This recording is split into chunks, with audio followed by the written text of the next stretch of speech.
Om Swastiastu. Kami dari kelompok 6 program studi agama Hindu mahasiswa STKIP Amlapura. Kali ini kami akan membuat video presentasi sebagai tugas dari studi agama-agama dengan materi sejarah agama Kristen dengan dosen pengampu Ikomang Badre SPD MPDH. Selamat menyaksikan.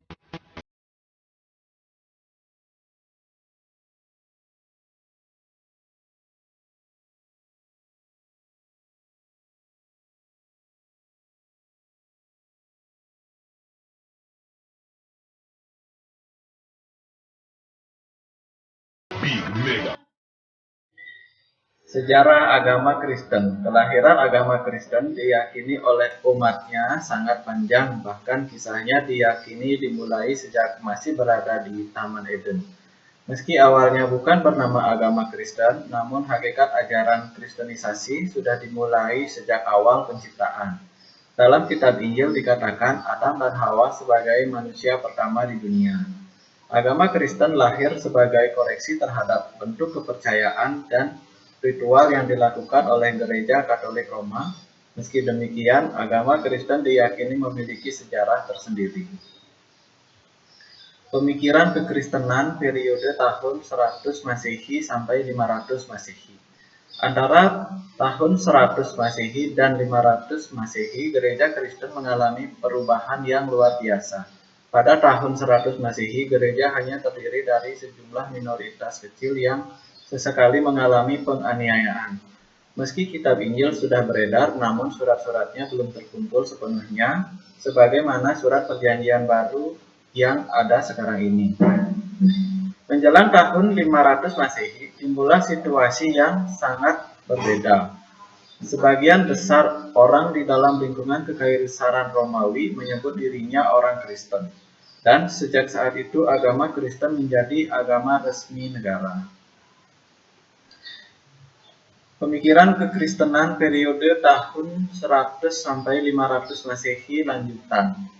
Satu titik balik perkembangan gereja terjadi pada tahun 70 Masehi hingga kebanyakan murid-murid Yesus orang Yahudi dan kemungkinan besar mereka dipandang sebagai pembangkang dari agama Yahudi. Tahun 70 Yerusalem dirampok oleh orang Romawi. Sejak saat itu gereja yang orang kafirlah yang menjadi dominan. Agama Kristen telah berubah dari bidat Yahudi menjadi agama berpotensi universal. Titik balik kedua perkembangan gereja terjadi pada waktu Kaisar Konstantinus mengaku percaya pada Kristus pada tahun 12. Kaisar Konstantinus menggantikan penganiayaan yang terjadi sebelumnya dan menawarkan bantuan resmi. Agama Kristen resmi menjadi agama negara dan terjadi pertobatan bagi orang-orang kafir. Kedua, pemikiran kekristenan periode 500 sampai 1500 Masehi. Tentunya kekaisaran Romawi oleh serbuan bangsa barbar yang beragama Islam pada akhir abad keempat dari tahun 410 Masehi sampai 476 Masehi, Kaisar Barat dipaksa turun tahta oleh Raja Charles Agung yang dinobatkan sebagai kaisar pada tahun 800 Masehi. Meski singkat, namun Charles Agung berhasil membangun kekaisaran yang kokoh dan tentram. Namun kekaisaran Charles Agung terpecah dan perampokan suku Viking membawa kehancuran yang lebih besar. Keempat, pemikiran kekristenan periode tahun 1500 Masehi sampai 1800 Masehi. Pada tahun 1500, Paus berkuasa atas umat Kristen. Gereja Timur menderita akibat jatuhnya Konstantinopel ke tangan Turki pada tahun 1453. Konsilianisme yaitu doktrin bahwa konsili umum merupakan kuasa tertinggi umat Kristen di atas Paus, namun tidak diberlakukan, dan kekuasaan Paus yang tidak kokoh terguncang oleh reformasi Protestan. Bahkan ada yang meramalkan bahwa Paus hanya akan menguasai Italia dan Spanyol. Pemikiran kekristenan setelah tahun 1800 Masehi. Reformasi membuahkan 3 aliran atau konvensi, yaitu Katolik Roma, Lutheranisme, dan Calvinisme. Pada abad ke-18 muncul gerakan deisme yang menganjurkan suatu agama yang disederhanakan dan murni berdasarkan akal sebagai pengganti tahayul Kristiani. Deisme adalah agama tandingan, namun selama abad ke-19 sampai 20 situasi ini mengalami perubahan yang sangat penting. Kitab suci agama Kristen adalah Injil. Kata Injil berasal dari bahasa Yunani, yaitu dari kata evangelion, arti berarti kesukaan. Dalam kata suci perjanjian baru ada dalam satu Injil. Penulisannya, 4 orang tiap penulis menceritakan tentang hidup Tuhan Yesus dengan caranya. 1. Matius menekankan bahwa ajaran Yahudi perjanjian lama dan menunjukkan kepada Sang Mesias. 2. Markus menekankan kekuasaan Yesus atas penderitaan orang. 3. Lukas menekankan bahwa Yesus adalah Mesias bagi Kristen. 4. Yohanes membuka latar belakang kehidupan Yesus Kristen. Bentuk kitab suci agama Kristen. Maka demikian juga umat Kristen percaya dengan Injil sebagai kitab sucinya. Keberadaannya diumumkan melalui proses penulisan yang merupakan gabungan dengan serangkaian wacana-wacana suci yang diterima langsung maupun tidak langsung oleh Tuhan melalui malaikatnya. Maka Injil yang tidak lepas dari kritikan manusia. Yang pertama, kitab Injil ditulis oleh manusia. Yang kedua, 4 kitab Injil. Yang ketiga, Injil sebuah kitab suci yang tidak luput dari kritik. 4 teks dan konteks isi pokok ajaran kitab suci Kristen. Isi kitab suci agama Kristen ditulis dalam beberapa lembar kertas adalah satu yang tidak mungkin. Telah diketahui bahwa para ahli sekalipun sewaktu konstruksi ulang ayat-ayat suci Injil yang ditandingkannya simpan di berbagai tempat membutuhkan waktu bertahun-tahun sehingga terwujud Injil seperti sekarang ini. Dalam keterbatasan kitab suci ini, yang diambil hanya yang bersifat secara garis besar saja, yang memungkinkan seseorang dapat memilih pengetahuan minimal. Isi buku ini, seseorang telah memahami garis-garis besar Injil. Yang pertama, Allah mengalahkan penulisan Injil. Yang kedua, Injil sebagai kitab bagi semua orang. Yang ketiga, kitab Injil tidak pernah dipalsukan. Pokok-pokok iman Kristen. A. Iman Kristen bersifat pasif. Agama Kristen pada intinya dapat disebut pasif, karena pada umumnya orang harus berjuang dan berprestasi untuk mendapatkan sesuatu termasuk dalam memperoleh kebahagiaan. Inilah asas dari pengertian tentang apa yang disebut aktif, sebagai kebalikan dengan asas pasif. Manusia adalah buah ciptaan Allah yang tertinggi. Ketinggian manusia itu dilengkapi dengan tanggung jawab untuk menata hidupnya sendiri. B. Esensi dan eksistensi manusia dalam kitab suci. Yang pertama, ada manusia sebagai makhluk tertinggi. Manusia memperoleh predikat sebagai makhluk yang paling mulia.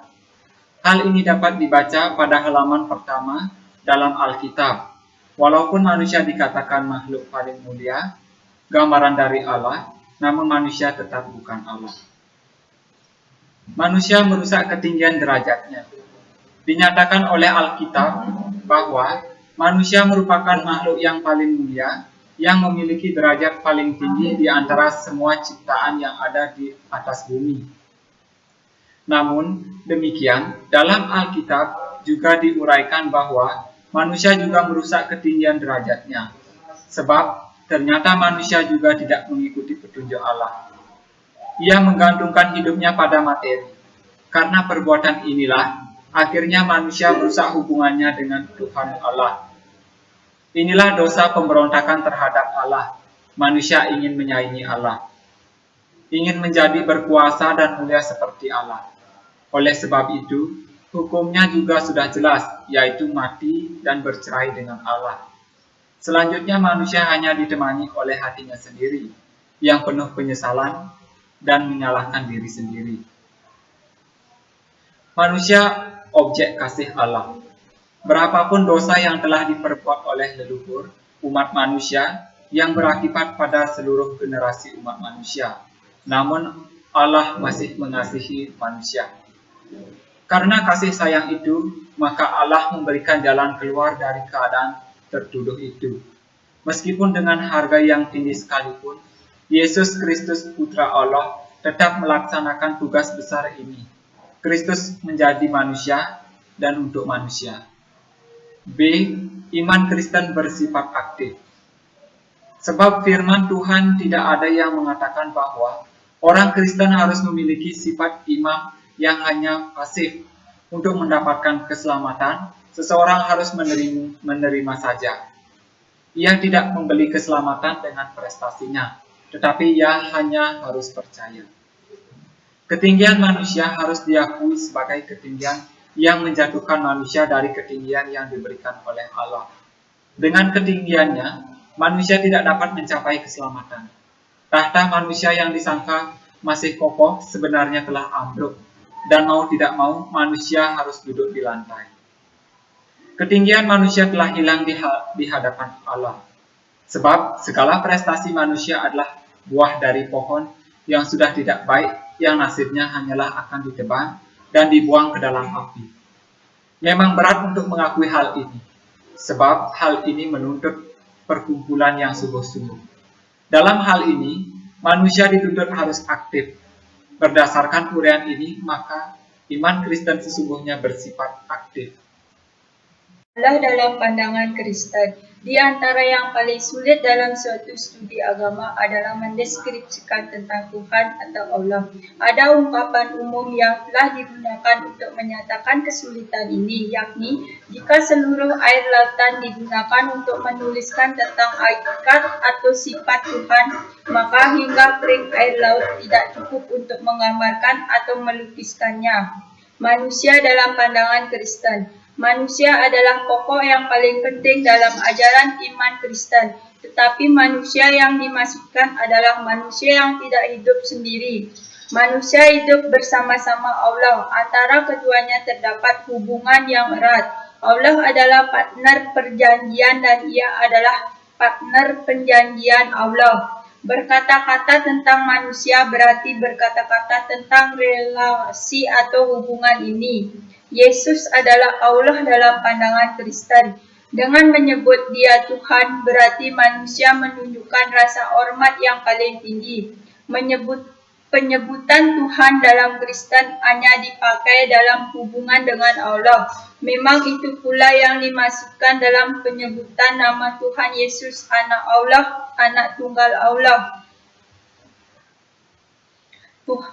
Allah dalam pandangan Kristen. Tuhan Yesus juga manusia. Pernyataan Tuhan Yesus adalah manusia atau sebaliknya. Yesus adalah Tuhan mungkin bagi orang yang tidak memahami teolog Kristen, maka hal itu akan sangat sulit memaknai pernyataan tersebut.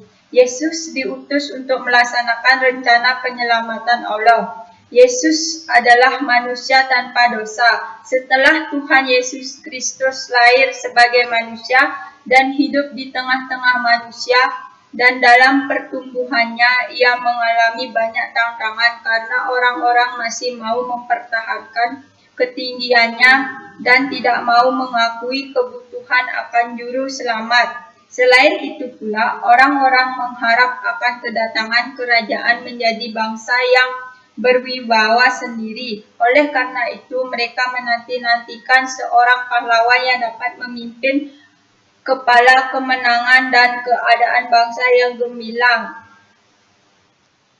Tuhan Yesus telah mati demi keselamatan manusia. Pernyataan Tuhan Yesus mati tidak dapat disamakan maknanya dengan istilah Tuhan sudah mati. Allah mengasihi manusia hingga Allah mengutus anak-anaknya yang tunggal yang menyarankan jiwanya bagi semua yang berdosa. Dengan kematian Tuhan Yesus itu, akhirnya semua orang berdosa menjadi bebas dari hukumannya. Yesus Kristus telah bangkit. Kematian Tuhan Yesus Kristus di kayu salib belumlah menjadi pernyataannya wujudnya yang terakhir. Apabila yang diketahui hanya ketika Tuhan Yesus Kristus yang telah mati kemudian dikubur saja, maka kepastian tentang kemenangannya atas kuasa kejahatan tidak nyata kepada manusia. Yesus Kristus dibangkitkan karena kebenaran manusia. Ia telah menyelesaikan segenap tugasnya untuk menyampaikan kebenaran manusia. Allah dalam konsep Tritunggal. Perihal Allah atau Tuhan ketuhanan memang sesuatu yang lain dari sistem pengetahuan manusia. Pada sisi lain, ketuhanan hanya membutuhkan keyakinan saja. Namun, pada saat lain ketuhanan juga membutuhkan dukungan nalar. Demikian pula dengan pernyataan Allah Tritunggal dalam agama Kristen. Walaupun agama Kristen dipeluk oleh sebagian besar penduduk bumi, namun tidak kurang orang Kristen sendiri masih ada yang kebingungan dan untuk menjelaskan konsep Allah yang Tritunggal. Ada ajaran yang menyatakan bahwa rahasia-rahasia pernyataan Allah ada yang bersifat campuran, yaitu ada yang dapat dipikirkan oleh dengan nalar dan ditambahkan dengan kepercayaan akan pernyataan Allah. Rahasia Allah Tritunggal adalah yang demikian itu, akan tetapi rahasia yang demikian itu pun dinyatakan dalam Alkitab. Penghakiman terakhir juga disebut hari penghakiman, pengadilan terakhir, atau hari kiamat. Sebagaimana Tuhan memanggil kita, hal itu tidak dapat diketahui. Maka demikian pula saat hari penghakiman terakhir itu datang juga tidak dapat diketahui. Ada banyak yang menulis bahwa ketika hari penghakiman itu datang, seperti pencuri pada waktu malam, ketika semua orang melaksanakan hidupnya sebagai kewajiban dalam setiap hari, seperti kegiatan akan makan dan minum, kawin dan mengkawinkan, dengan tiba-tiba datang saat-saat seperti itu. Demikianlah hakikat hari penghakiman itu akan datang. Bumi saat ini dan bumi pada hari kelak. Bumi yang ada sekarang dipengaruhi oleh dosa sampai rusak dan tidak kelihatan sifatnya yang sungguh amat baik. Yang kelihatan ialah pembelokan kebenaran dan penyelewengan keadilan. Yang merajalela di mana-mana ialah egoisme. Diuraikan dalam kitab suci bahwa dunia ini berarti dunia yang telah dan selalu dikacaukan, malahan dirusak oleh dosa. Dunia kelak yaitu dunia yang bebas dari kesia-siaan dan Allah menjadi semua di dalam semua, segala sesuatu dalam segala orang, tidak ada satupun dan sedikit pun yang akan tidak selaras harmonis dengan Allah. Sekian. Baik, sekian presentasi dari kami kelompok 6 terkait materi sejarah agama Kristen. Jika ada kata-kata kami yang kurang berkenan, kami mohon maaf yang sebesar-besarnya. Akhir kata, kami ucapkan terima kasih atas perhatiannya. Kami tutup dengan para mesanti. Om Santi Santi Santi Om.